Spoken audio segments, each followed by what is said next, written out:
जय श्री कृष्णा। आज द्वादशी पर आइए सुनते हैं माँ तुलसी की यह कथा। तुलसी से जुड़ी एक कथा बहुत प्रचलित है। श्रीमद् देवी भागवत पुराण में इनके अवतरण की दिव्य लीला कथा भी बनाई गई है।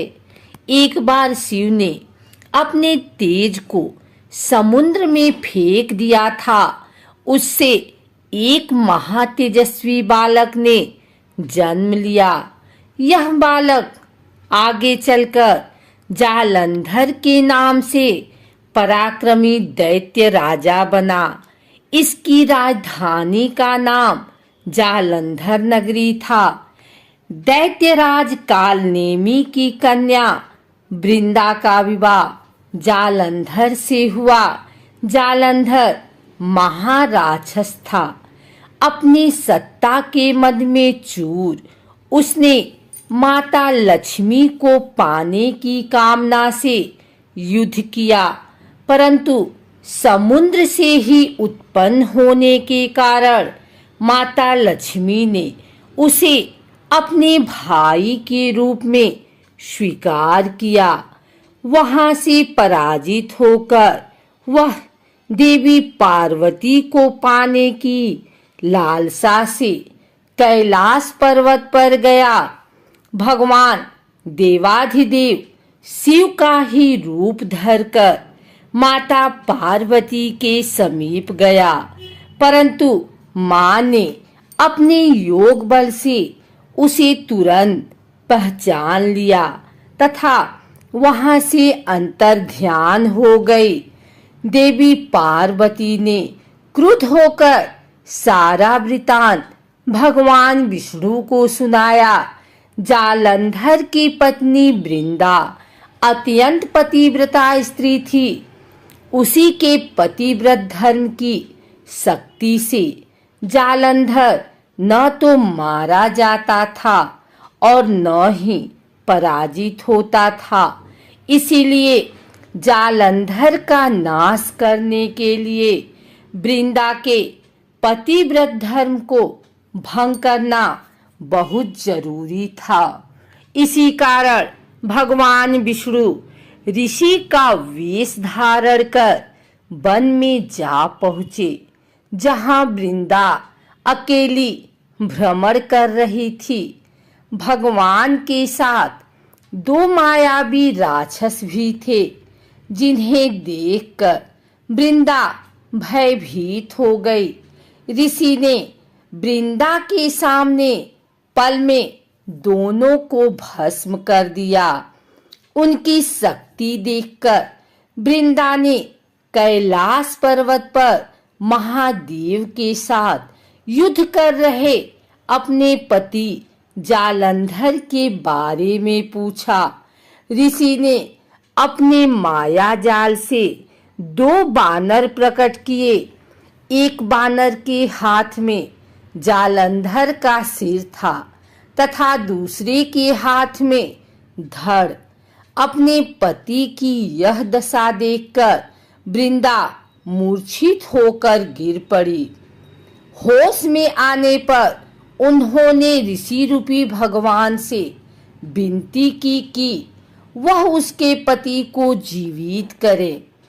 भगवान ने अपनी माया से पुनः जालंधर का सिर धड़ से जोड़ दिया, परंतु स्वयं भी वह उसी शरीर में प्रवेश कर गए। वृंदा को इस छल का जरा आभास न हुआ।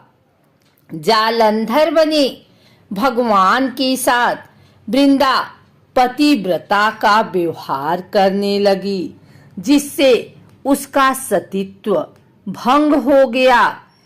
ऐसा होते ही वृंदा का पति जालंधर युद्ध में हार गया।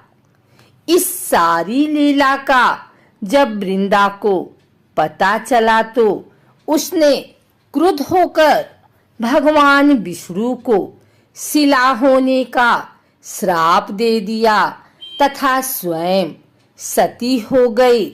जहाँ वृंदा भस्म हुई थी वहाँ तुलसी का पौधा उगा।